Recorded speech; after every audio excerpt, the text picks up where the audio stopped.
भगवान श्री कृष्ण और अर्जुन के अहंकार की कथा। एक पौराणिक कथा के अनुसार जब महाभारत युद्ध में अर्जुन और कर्ण आमने सामने थे और दोनों दिव्य अस्त्र शस्त्रों से लड़ रहे थे, जब अर्जुन के तीर के कर्ण के रथ पर लग रहे थे तो कर्ण का रथ बहुत पीछे खिसक रहा था। दूसरी ओर जब कर्ण के तीर अर्जुन के रथ पर लगते तो उसका रथ थोड़ा सा ही पीछे खिसकता था। यह देखकर अर्जुन को अहंकार हो गया कि उसके बाणों में ज्यादा शक्ति है। तब भगवान श्री कृष्ण ने कहा कि तुम्हारे रथ पर मैं स्वयं बैठा हूँ और ऊपर ध्वजा पर हनुमान जी विराजित हैं। तुम्हारे रथ के पहिए को शेषनाग ने थाम रखा है और इतना होने के बाद भी कर्ण के बाणों से तुम्हारा रथ पीछे खिसक रहा है, तो इसका मतलब यही है कि उसके बाणों में ज्यादा शक्ति है।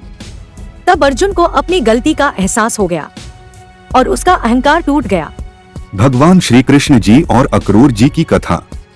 एक पौराणिक कथा के अनुसार भगवान श्री कृष्ण की लीलाएं चारों ओर दूर दूर तक फैलने लगी थी और कंस को भी लगने लगा था कि श्री कृष्ण ही देवकी का 8वां पुत्र है जो उसका वध करेगा, और कंस श्री कृष्ण की हत्या करना चाहता था। कंस ने श्री कृष्ण को मथुरा लाने की योजना बनाई।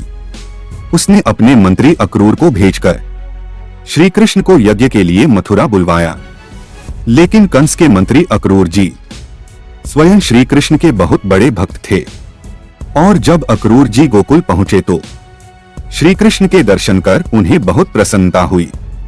तब अक्रूर जी ने श्री कृष्ण को कंस के षड्यंत्र के बारे में बताया।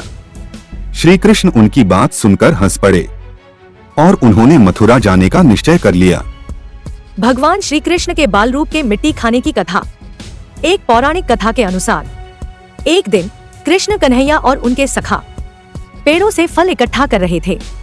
चूंकि कृष्ण कन्हैया अभी भी छोटे बालक थे, वह पेड़ों तक नहीं पहुंच सकते थे, इसलिए उन्होंने जमीन से मिट्टी उठाई और अपने मुंह में भर ली। तब दूसरे बालकों ने यह देख माता यशोदा से शिकायत कर दी। तब माता यशोदा ने कृष्ण कन्हैया से पूछा कि क्या उन्होंने मिट्टी खाई है। तब उन्होंने ना का इशारा करते हुए सिर हिला दिया और माता ने कन्हैया से मुंह खोलने के लिए कहा। जब माता यशोदा ने मुंह के अंदर देखा तो मिट्टी के बजाय उन्हें पूरा ब्रह्मांड मुंह के अंदर दिखाई दिया। वह आश्चर्यचकित हो गई और कन्हैया मुस्कुराने लगे। तब माता यशोदा को एहसास हुआ कि वह कोई साधारण बालक नहीं है, बल्कि स्वयं भगवान श्रीहरि विष्णु जी हैं। कथा सब्सक्राइब कीजिएगा।